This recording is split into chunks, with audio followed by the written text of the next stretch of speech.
Hello. I know it's been a long time. It's nearly 12 months. I had a shock when I realised how long.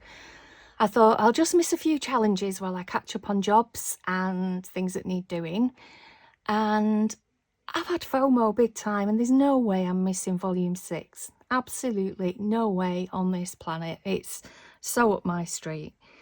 So I'm back to it. I have been stitching, but I went down a huge rabbit hole with cross stitch, and I will share that in another video. But I just wanted to show how I put my base together for my journal. I had lots of different ideas and I've been inspired by lots of different people, but I've kind of gone back to my basic how I do it. So I've got a piece of mount board or mat board, and it was roughly 8 inches by 12 inches.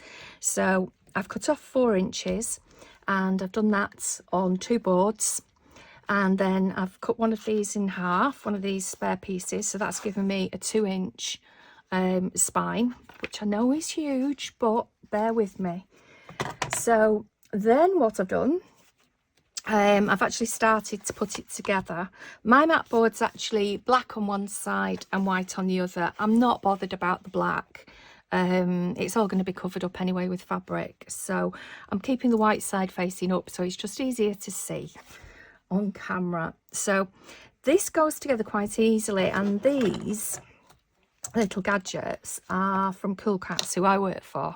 Disclaimer, I do work for them, and they're brilliant because they're actually spacers. So they work this way. So if you're a journal maker and you get wonky covers, you need these basically. So this is uber strong and it will stick to everything. I will have smooth hair-free arms at the end of this. So I'm just going to put my board on there. That's my front cover. And then these little spacers, they're very clever because you literally line them up. I hope you can see. Literally line them up with your corners of the cover. Let's just move a little more of this out of the way. Now this tape is uber duper, and I've already done that side. So what I do now is I line that one up carefully with that, and then I remove these. Come on, I told you this tape was sticky. So these, they do lots of different sizes, but these are 3/8 of an inch. So I'm just going to push that down and then pull this tape over. And then to finish it, oh, I've got company. To finish it, I'm going to bring up the other end of the tape. I'm going to try and line it up, although it doesn't matter. Pull out this from underneath, and I don't want to go over onto the other side, so I'll just snip that off. Oh, my desk is a mess. I should have really tidied up before I started this, but I just needed to get started on it. Otherwise, there'd be something else needed doing, and I just wouldn't be able to get started. So just burnishing this tape down. Not bothered if I get dirt on it. Oops. So, this is just a Teflon bone folder. I'll flip it over, so do the same on the other side. So there, I've got my base. So that's nice and large to work on. So what I'm going to do, I am going to cover it in white cotton, and it's an old sheet from a vintage seller that is one of my go-tos in the UK, and I am going to cover it. So I don't mind if you see a little of the black behind. So let's just work out which way around we're going to do. I don't think it matters. I haven't ironed it either. It just adds to the texture. So I've got my bookbinding glue ready, and my glue brush, and I am just going to whiz some book binding glue on here.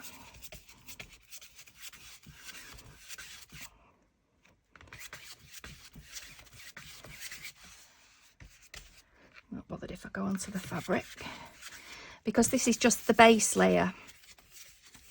Decorations will be added onto the top.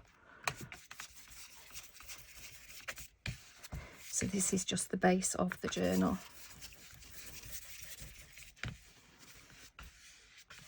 So it doesn't have to be perfect.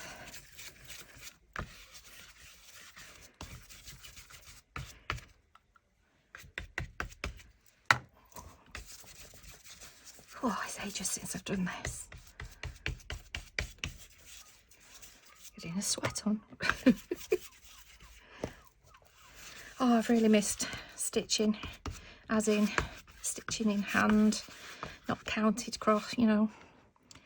Counted cross stitch is great when I've been having pain, and it's been quite a good way of helping me deal with pain. But I've really missed my messy stitching.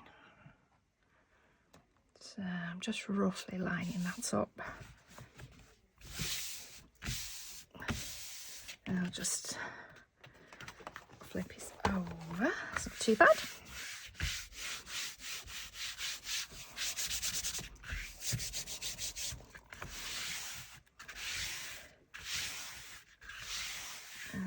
Okay, where have I hidden my burnisher?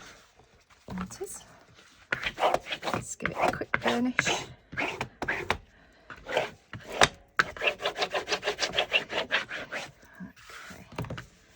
so that's that. Fab. So then I'm going to flip it over, and I need to trim quite a bit off. There's way too much fabric here, so those are okay. I'm going to take some of this off at the end. Oof. And the same with the other side. There we go. Sorry about that noise. And get off. I'm going to take the corner off. There, and take a corner off there, and the same at the other side, which you possibly can't see because this thing is a monster.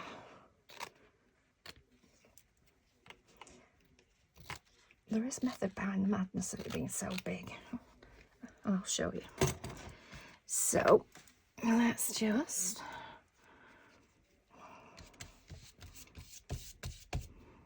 book binding glue on here.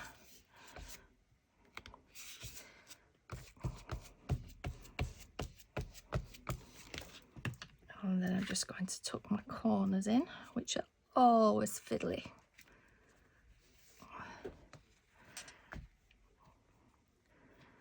Pull those in nice and tight. And then I'm going to pull that one over.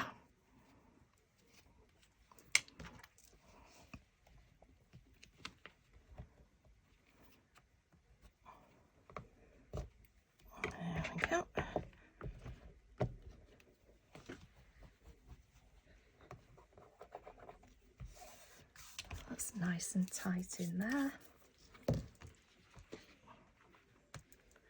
And I'll flip it round so stay in camera.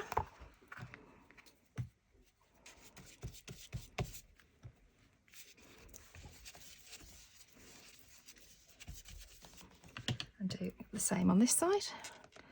Nice and tight.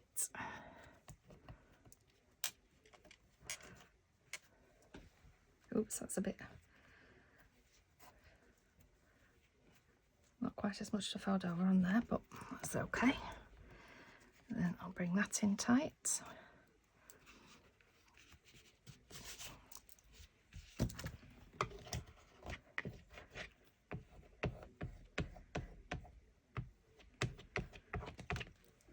So what I want to do as well is to just take a snip doing it off camera, but I will share. I'll swap it round. It's just such a whopping journal. Okay, so what I've done, I've snipped into these two sides just to help where the in fact I might actually, oh, I don't know, I don't know whether there's any need for that. I just felt there was a need for when the spine was open. Who knows?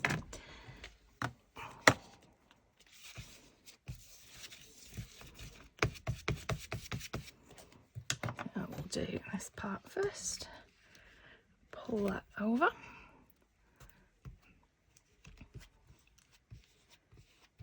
Now I'm not bothered. I've got a little gap there. I'm not too bothered because I'm going to line the inside.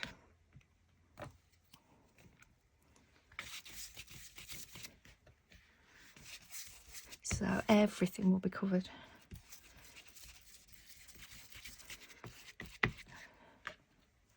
Okay.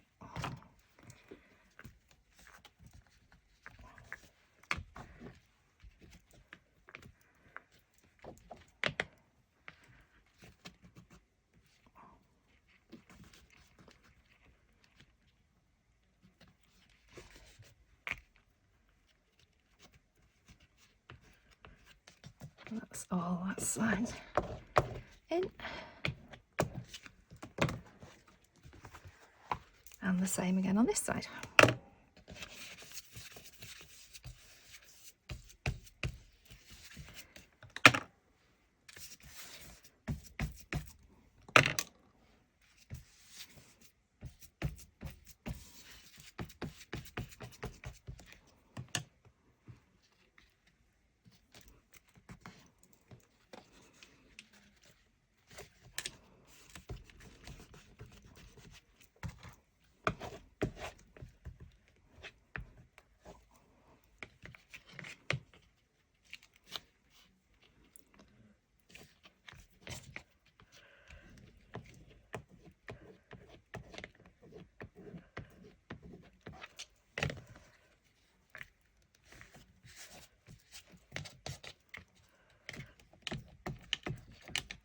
There we go.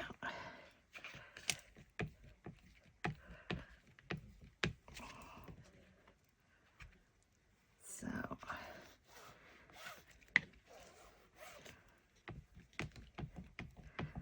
just make sure everything is glued down. And it is.